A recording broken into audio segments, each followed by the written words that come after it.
누가복음 24장 49절에서 53절입니다. 보아라, 나는 내 아버지께서 약속하신 것을 너희에게 보낸다. 그러므로 너희는 위로부터 오는 능력을 입을 때까지 이 성에 머물러 있어라. 그리고 예수께서는 그들을 밖으로 베다니까지 데리고 가서 손을 들어 그들을 축복하셨다. 예수께서는 그들을 축복하시는 가운데 그들에게서 떠나 하늘로 올라가셨다. 그들은 예수께 경배하고 크게 기뻐하면서 예루살렘으로 돌아가서 하나님을 찬양하면서 날마다 성전에서 지냈다. 아멘. 누가복음의 마지막 본문입니다. 누가복음을 맺는 말씀입니다. 49절에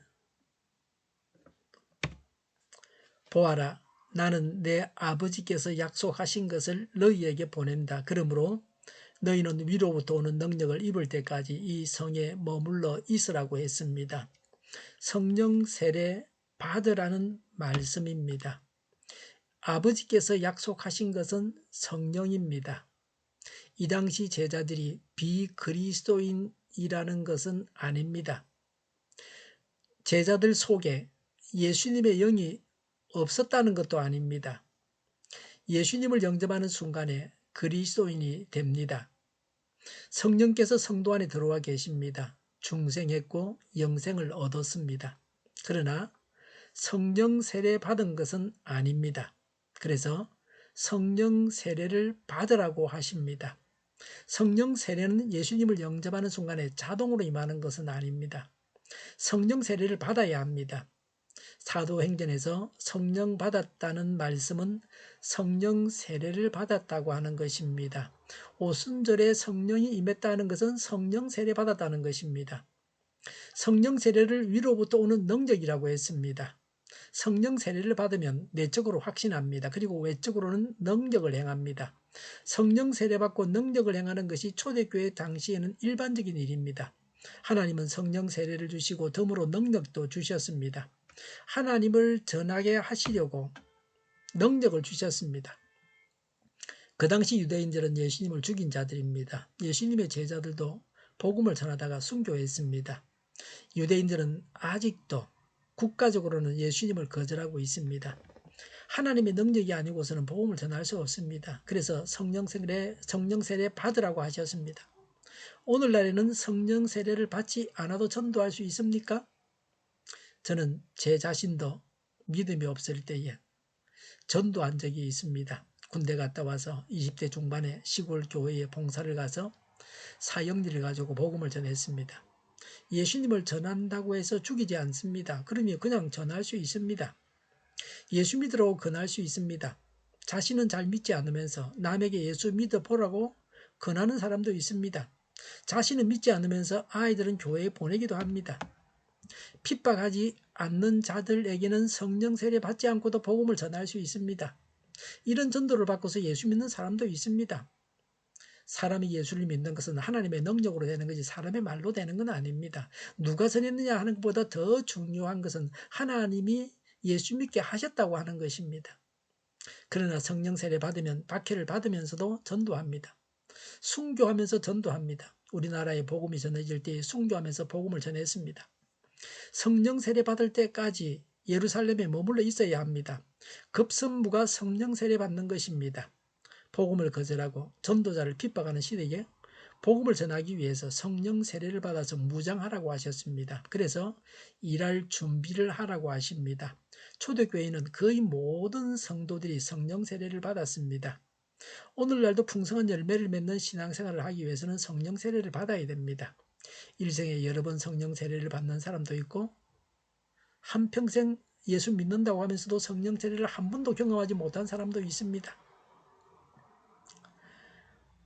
마지막 축복입니다. 50절에 그리고 예수께서는 그들을 밖으로 베다니까지 데리고 가서 손을 들어 그들을 축복하셨다고 했습니다. 베다니는 감람산 동쪽 기슭에 있습니다.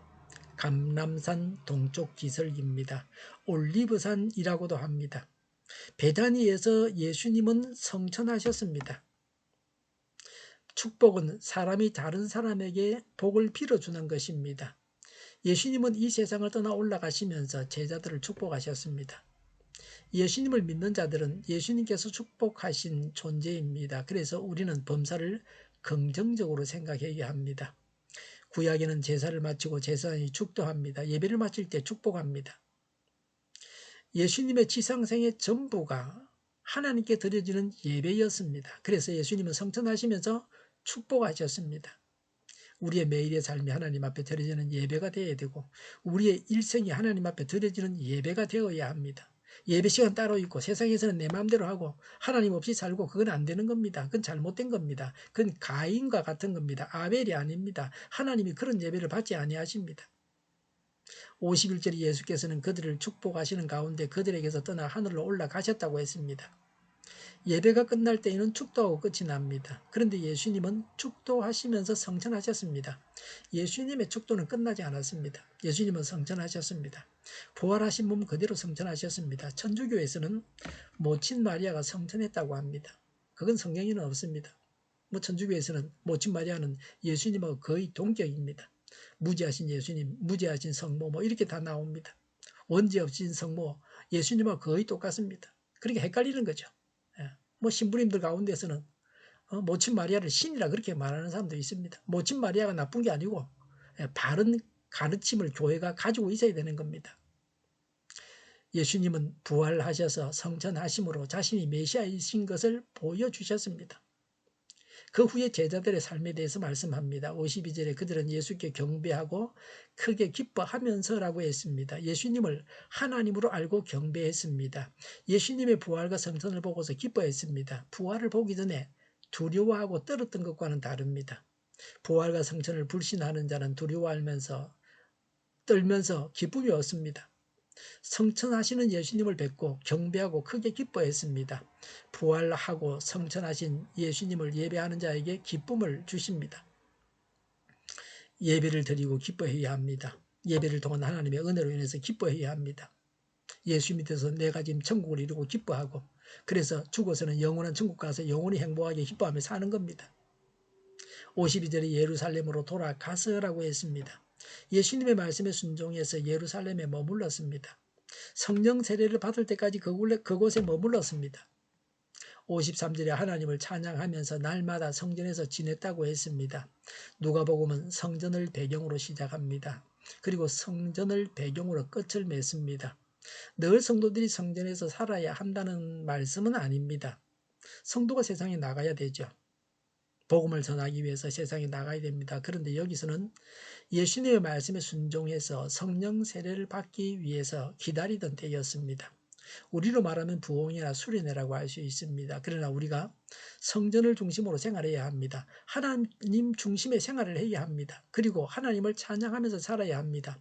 우리 안에 예수님이 계십니다. 그래서 삼위 하나님이 우리와 동행하십니다. 우리가 성전입니다. 지금 성전은 예루살렘 성전이 아닙니다. 하나님이 지금 거기 예루살렘 성전에 계십니까? 아닙니다. 믿는 우리 안에 계십니다.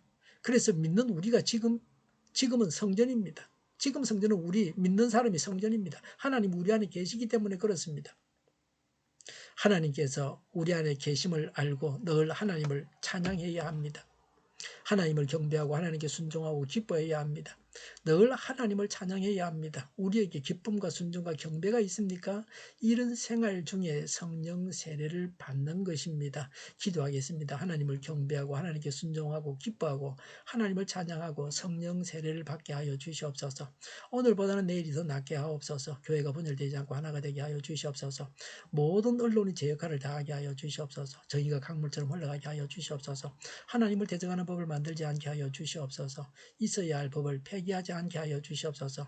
있어서는 안 될 법을 만들지 않게 하여 주시옵소서. 선거 부정이 없게 하시고 부정선거 시비마저 없게 하여 주시옵소서. 불법적으로 지연되고 있는 재판들이 적법하게 신속하게 거행되게 하여 주시옵소서.